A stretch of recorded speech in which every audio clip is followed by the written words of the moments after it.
This is News Channel 5, Nightside. It is said to be one of the darkest days in American history, but the question tonight is, where do we as a nation go from here? Thanks for joining us tonight on Nightside. I'm Melinda Johnson. And I'm Dale Hoffman. Up top tonight, it was the worst attack on the United States since Pearl Harbor 60 years ago. Thousands of people are dead or injured tonight after what appear to be coordinated attacks in the World Trade Center in New York and the Pentagon in Washington. Terrorists hijacked and crashed 4 airliners in order to carry those attacks out. Beverly Kirk looks back today on what happened.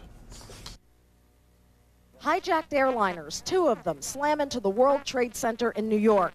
The first blows in what U.S. officials believe is a coordinated attack by terrorists on the heart of the nation's government, military, and business centers.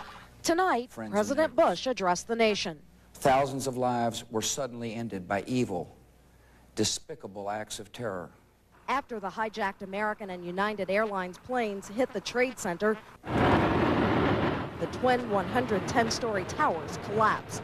As many as 20,000 people had just arrived for work.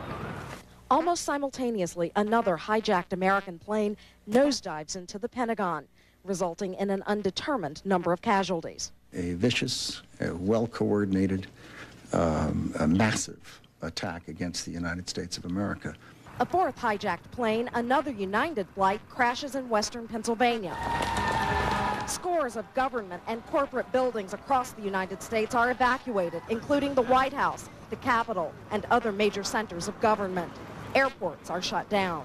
Terrorism experts say Osama bin Laden is the most likely suspect. I've directed the full resources of our intelligence and law enforcement communities to find those responsible and to bring them to justice. We will make no distinction between the terrorists who committed these acts and those who harbor them. I appreciate so very much. Beverly Kirk, NBC News, the Pentagon. Meantime, military forces around Washington remain at the highest possible state of alert tonight.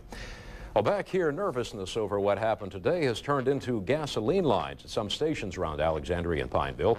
Unsubstantiated rumors about skyrocketing prices and price gouging have been spreading, and people have been filling up. We've gotten a lot of calls from people who have been hearing about rising prices, but no one has actually seen them. But they are heading to the gas stations anyway. I got here at 2. It's been steady, but it's I guess when people got home and they watched the news and they saw what was really happening, they came to fill up. We've also heard from some gas station operators who are purposely keeping their prices where they are to try to calm things down.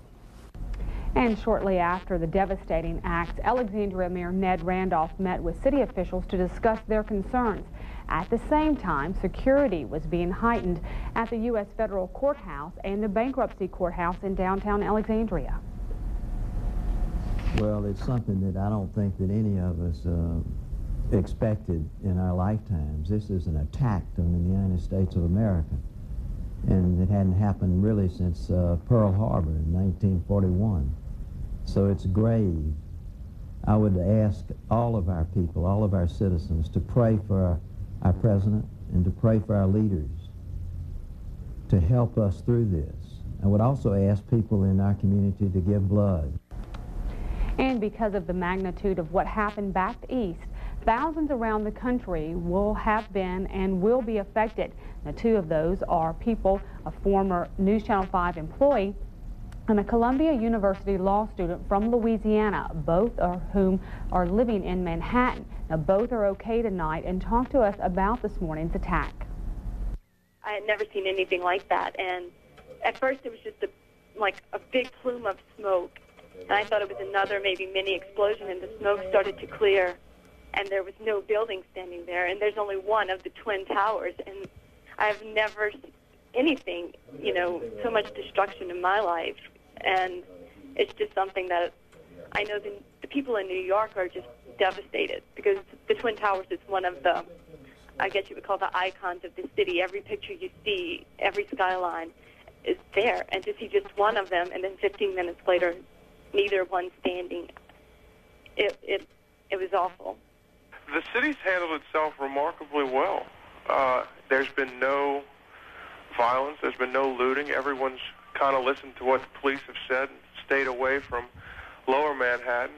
And I mean, the city's been basically shut down. People have had to walk across bridges to get to the outer boroughs or to New Jersey, and right now people are leaving work in other parts of the city with nowhere to go because most of the public transportation is shut down. But overall, the city's done really well, far better than I would have expected not being from around here. And folks in Natchitoches also rolled up their sleeves and donated blood today. Donors went to the Broadmoor Shopping Center where a mobile collection van was waiting. O negative is what is needed most, but all donations will help save lives. Now, don't forget the LifeShare Mobile Blood Center will be at the Broadmoor Shopping Center again tomorrow.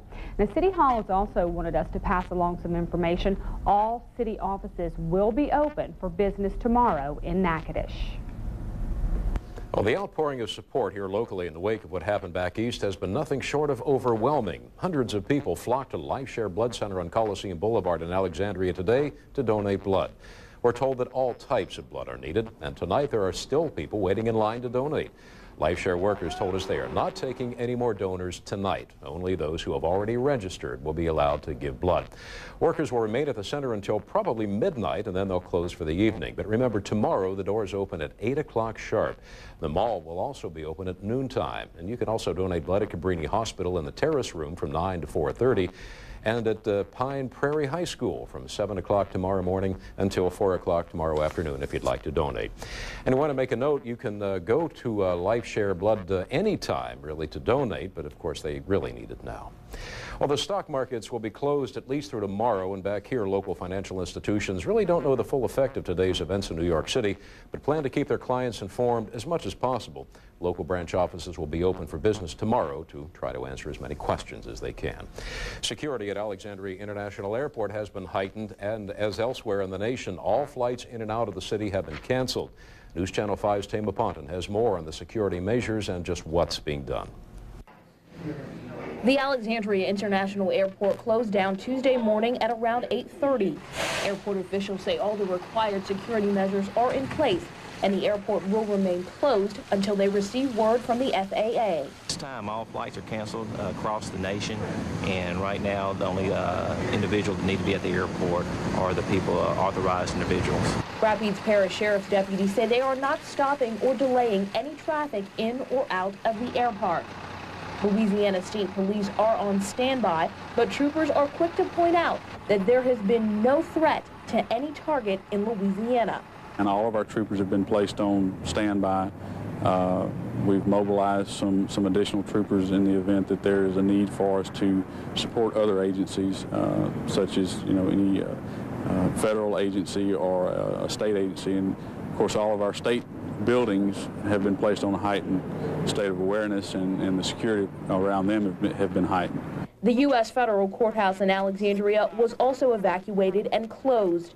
Alexandria police say they are patrolling around the federal courthouse and the U.S. Bankruptcy Court. Tama Ponton, News Channel 5. State police tell us the Operations Center in Baton Rouge is up and running, and if you have any questions, you can call them toll-free at 800-469-4828. Also, the Concordia Parish Sheriff's Office Special Response Team is also on alert tonight. Sheriff Randy Maxwell says they're not trying to overreact, but they're just trying to be prepared. That includes security for the old river control structure. And today in Baton Rouge, security experts swept the state capitol building for explosives just to be safe, but nothing turned up. Well, Fort Polk is under a heightened state of alert tonight. Most of the facilities on post will be open during normal hours tomorrow.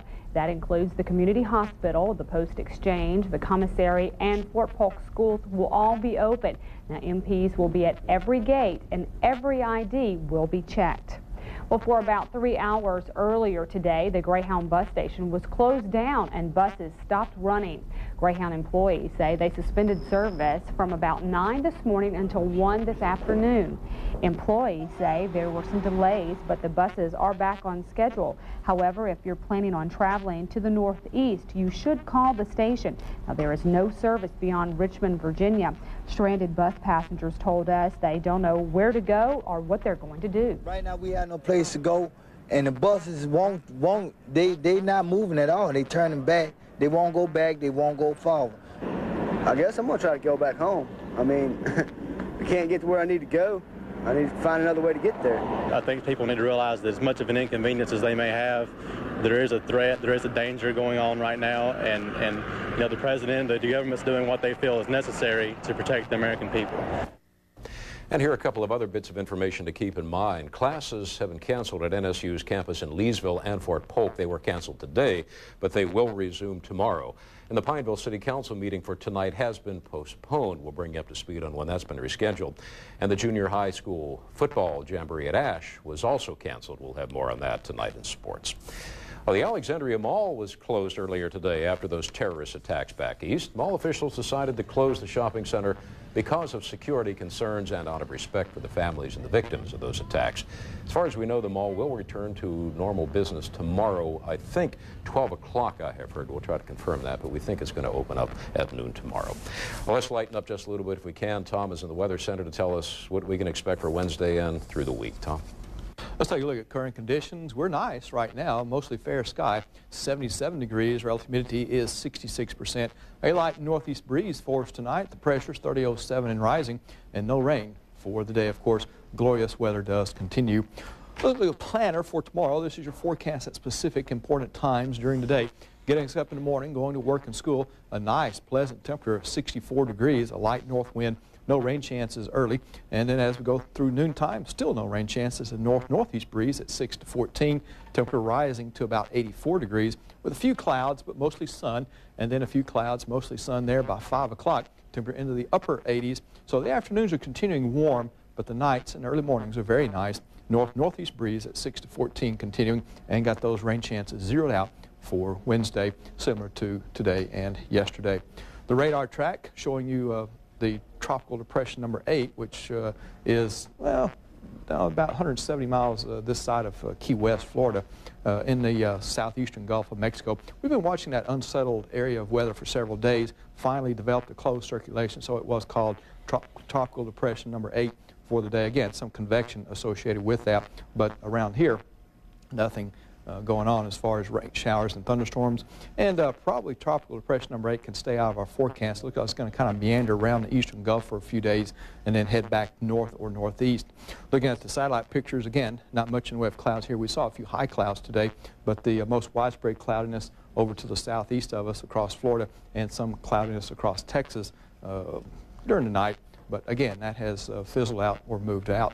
Wednesday's forecast for specific cities. We're looking for a low tonight here in Alexandria, Pineville metro area of about 63 degrees, around 90 for tomorrow, 63 and 91 for Natchitoches and Manny, 62 and 89 for Leesville, Dritter, and again, mostly sunny in these cities. A few clouds, though, will prevail as well. Let's visit some other folks up toward Natchez, Faraday, Vidalia, and Jonesville. About 64 tonight, 88 for tomorrow. In Avoyelles Parish, Bunkie and Marksville, about 63 and around 90 for your high. And then down south, a little warmer tonight, mid-60s will do us for Eunice, Ville Platte, and Opelousas, back to near 89 for a high tomorrow. And again, mostly sunny with a few clouds stretching through the sky, mostly high clouds in these cities. So another nice day is in store for us. Future track, the tropical depression should head back away from us, so that's why we're not including it in our forecast. The reason appears to be this cold front, which will appear to dominate the tropical system, and that will assure that we will stay dry for several more days through this time period, through the weekend, in fact, is what this time period covers. 7-day forecast then for tomorrow, 63 and 90 are average temperatures, and holding rain chances out. For Thursday, 65 and 90, still no rain chances, and then as we go into Friday, 62 and 87, still no rain chances for the rest of the week, as you see, and even into the weekend, we're holding rain chances out. Saturday, 60 low, 86 high, so the very nice morning temperatures will continue. Sunday, maybe 58, 85 for a high. Still no rain chances, and even into next week, Monday and Tuesday, just partly cloudy during the day, mostly fair at night. Lows 58 Monday, high of 85, 60, and 87 for Tuesday. And Dale and Melinda, we're holding rain chances out through next Tuesday, so maybe going out on a limb there. Yeah. But, you know, we had some areas had 15 straight days of rain, so hopefully we can get 7 or 8 without it. I would argue we paid our dues as far as the rain goes. Yeah. All right, thank you. Earlier this year, the FDA approved a wristwatch-like device, the GlucoWatch, to help people monitor their diabetes.